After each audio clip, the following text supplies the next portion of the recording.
Hello साथियों and बच्चों, welcome to prime education YouTube channel.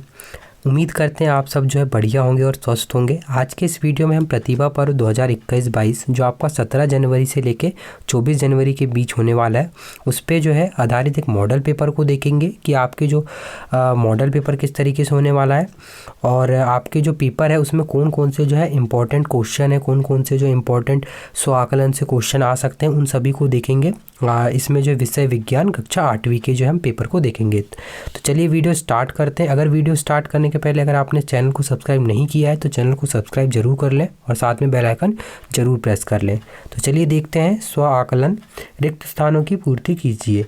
तो चालन, खालिस्तान तथा विकिरण ऊष्मा स्थानांतरण के प्रक्रम है, तो इसका आ जाएगा संवहन। बिना किसी माध्यम द्वारा ऊष्मा स्थानांतरण के प्रक्रम को खालिस्तान कहते हैं, तो इसे विकिरण कहते हैं। इसके बाद है लकड़ी की एक चम्मच को आइसक्रीम के प्याले में डुबोया गया तथा इसका दूसरा सिरा खालिस्तान के कारण ठंडा हो जाएगा, तो इसका जो है आंसर हो जाएगा चालन द्वारा जो है ठंडा हो जाएगा। इसके बाद है हमारा सेकेंड प्रश्न, हमें जो है सही जोड़ी बनाना है। तो हमारा जो फर्स्ट है और कॉलम ए और कॉलम बी दिया है, थल समीर के बहने का समय, तो इसका हो जाएगा दिन। इसके बाद है समुद्र समीर के बहने का समय, तो इसका हो जाएगा रात।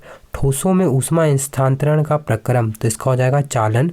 और द्रवों में ऊष्मा स्थानांतरण का प्रक्रम, तो इसमें हो जाएगा संवहन। इसके बाद देखते हैं अगले प्रश्न, तटीय क्षेत्रों में दिन के समय वायु किस प्रकार बहती है, समझाइए। तो ये जो है थल से समुद्र की तरह बहती है और जो तटीय क्षेत्र में रात के समय वायु किस प्रकार से बहती है, तो ये जो है समुद्र से जो है स्थल की तरह बहती है।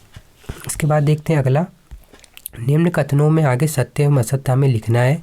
तो सबसे पहले विद्युत चुंबकीय एवं चुंबकीय पदार्थों को आकर्षित नहीं करता, तो इसका आंसर हो जाएगा असत्य, आकर्षित करता है। इसके बाद है विद्युत घंटी में विद्युत चुंबक होता है, तो हाँ विद्युत घंटी में विद्युत चुंबक होता है, तो इसका आंसर हो जाएगा सत्य। विद्युत चुंबक का प्रयोग कचरे के ढेर से जो है प्लास्टिक को अलग करने में किया जाता है, तो नहीं, प्लास्टिक और विद्युत चुंबक जो है इसका कोई मैच नहीं है, तो इसका आंसर हो जाएगा असत्य। इसके बाद देखते हैं रिक्त स्थानों की पूर्ति कीजिए। विद्युत धारा का प्रयोग खालिस्तान के निर्माण में किया जाता है, तो विद्युत घंटी के जो है निर्माण में किया जाता है। विद्युत घंटी के विद्युत परिपथ में लोहे के टुकड़े पर खालिस्तान के तार की कुंडली लपेटी होती है, तो विद्युत रोधी जो है कुंडली लपेटी जाती है। विद्युत चुंबक का प्रयोग कहाँ कहाँ होता है, कोई दो के हमें नाम लिखना है। तो विद्युत चुंबक का प्रयोग एक तो लाउड स्पीकर में और एक तो बिजली के मोटर में। इसके बाद देखते हैं अगले, लोहे के किसी टुकड़े पर विद्युत रोधी तार में लिपटी धारावाहिक कुंडली को खालिस्तान कहते हैं, तो उसे जो है विद्युत धारा का चुंबकीय प्रभाव कहते हैं। तो विद्युत धारा का चुंबकीय प्रभाव ये आपका बहुत इंपॉर्टेंट क्वेश्चन है, तो अगर कभी आए अगर आपके प्रतिभा पर में, तो आप लिख सकते हैं कि लोहे के किसी टुकड़े पर विद्युत रोधी तार से लपेटी धारावाहिक कुंडली को जो है विद्युत का चुंबकीय प्रभाव कहते हैं। जब किसी तार में विद्युत धारा प्रवाहित होती है तो वह चुंबक की भांति व्यवहार करती है, इससे विद्युत धारा का खालिस्तान कहते हैं, तो इसे उसका जो है विद्युत धारा का उसका चुंबकीय प्रभाव कहते हैं। जब किसी विद्युत हीटर की स्विच को ऑन करते हैं तो उसका जो है खालिस्तान रक्त तप्त लाल हो जाता है, तो अवयव रक्त तप्त जो है लाल हो जाता है। इसके बाद है अगला, विद्युत चुंबक चुंबकीय पदार्थों को आकर्षित नहीं करता, तो ये असत्य हो जाएगा, क्योंकि विद्युत चुंबकीय जो पदार्थ होते हैं वो विद्युत चुंबक को जो है आकर्षित करते हैं। अब विद्युत धारा के ऊष्मीय प्रभाव को समझाइए।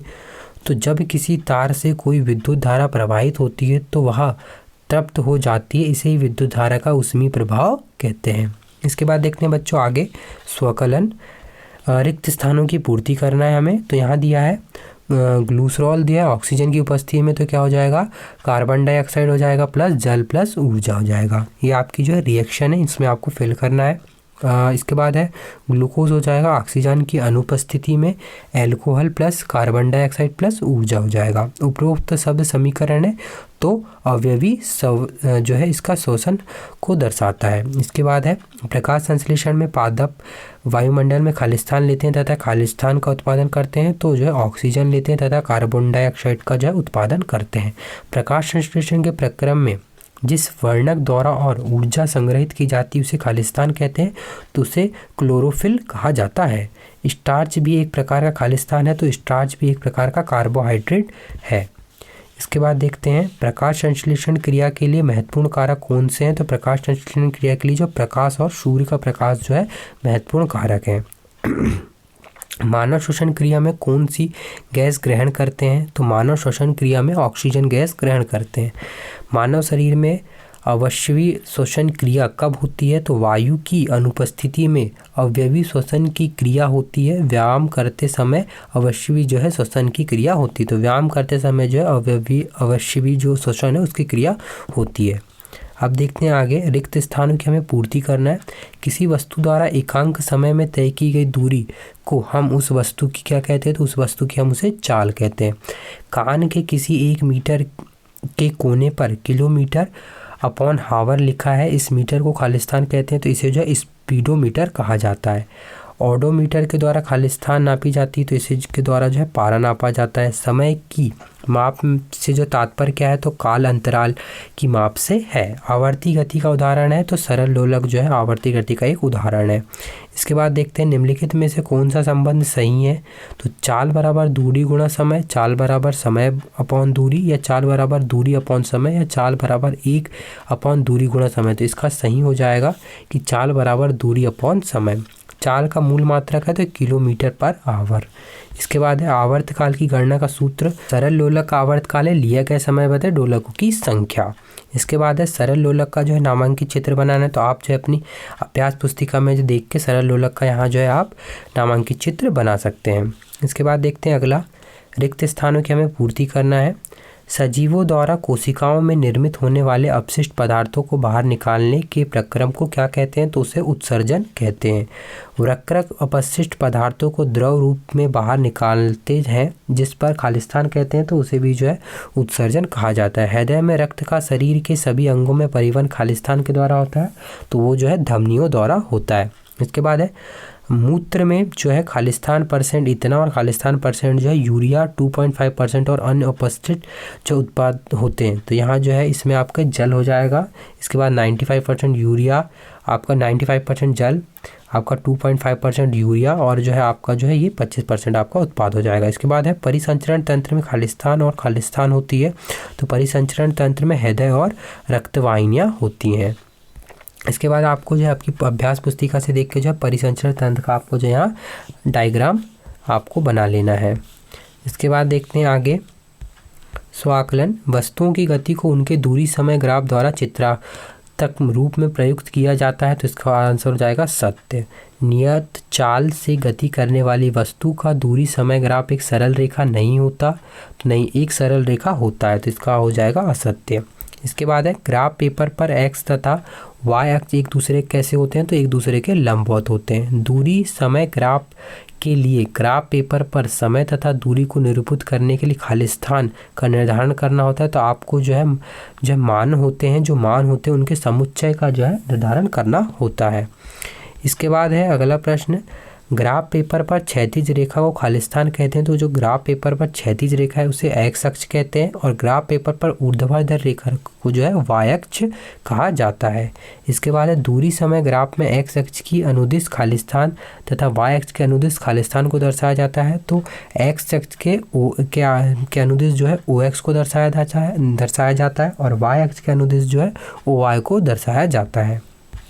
इसके बाद देखते हैं अगला, रिक्त स्थानों की हमें पूर्ति करना है। खालिस्तान हृदय में ऑक्सीजन समृद्ध रक्त को शरीर के सभी भागों तक ले जाता है, तो धमनियां जो है हृदय के ऑक्सीजन समृद्ध रक्त को शरीर के सभी भागों तक ले जाती हैं। रक्त का लाल रंग खालिस्तान की उपस्थिति के कारण होता है, तो हीमोग्लोबिन। इसके बाद है रक्त परिसंचरण तंत्र की खोज किसने की थी? तो विलियम हॉर्वे ने जो है नामक वैज्ञानिक था, उन्होंने जो है इसकी जो है खोज की थी। इसके बाद देखते हैं खालिस्तान और खालिस्तान संयुक्त रूप से हमारे शरीर का परिसंचरण तंत्र बनाती हैं, तो हृदय और वाहिनियाँ संयुक्त रूप से हमारे शरीर का परिसंचरण तंत्र बनाती हैं। हृदय पदार्थों के परिवहन के लिए खालिस्तान की तरह कार्य करता है, तो हृदय जो है एक पंप की तरह कार्य करता है। रक्त एक तरल पदार्थ है जो रक्त खालिस्तान में प्रवाहित होता है, तो रक्त वाहिनियों में जो है प्रवाहित होता है। इसके बाद है धमनियाँ तथा सिराओं का प्रमुख कार्य हमें लिखना है, तो धमनी का जो प्रमुख कार्य होता है बच्चों, धमनी जो है हृदय से ऑक्सीजन समृद्ध रक्त को सभी भागों तक ले जाती है, और सिराएं क्या करती हैं कि सिराएं कार्बन डाइऑक्साइड को समृद्ध रक्त की सभी जो है भागों से वापस हृदय तक ले जाती हैं। इसके बाद है विलियम हॉर्वे की खोज से पहले रक्त परिसंचरण की क्या मान्यता थी? तो जब विलियम हॉर्वे जो है उन्होंने अपनी खोज नहीं की थी। इससे पहले यह मान्यता थी कि रक्त जो है शरीर की वाहिनियों में दोलन की तरह जो है कार्य करता है। अब जो है परिसंचरण तंत्र का व्यवस्था पूर्वक आपको जो है यहाँ चित्र बनाना है, तो आप अपने अभ्यास पुस्तिका से देख के यहाँ आप इसका चित्र बना सकते हैं। तो इस तरीके से हमने देखा कि आपका जो विज्ञान का पेपर होगा, जो आपके प्रतिभा पर्व में होगा, उस पर आधारित कुछ जो है इम्पोर्टेंट क्वेश्चन, तो हो सकता है कि आपके जो भी क्वेश्चन है वो स्वआकलन ही द्वारा पूछे जाएंगे। तो आपको जो है इसे आपको अच्छे से देखना है, इसे अच्छे से जो है हल करना है, ताकि आप पेपर में अच्छे अंक प्राप्त कर सकें। तो उम्मीद करता हूँ बच्चों आप सबको जो वीडियो अच्छा लगा होगा। अगर वीडियो अच्छा लगा है तो वीडियो को लाइक ज़रूर कर लें और जो चैनल को जो सब्सक्राइब करके साथ में बेल आइकन ज़रूर दबा दें। मिलते हैं नेक्स्ट वीडियो में। धन्यवाद।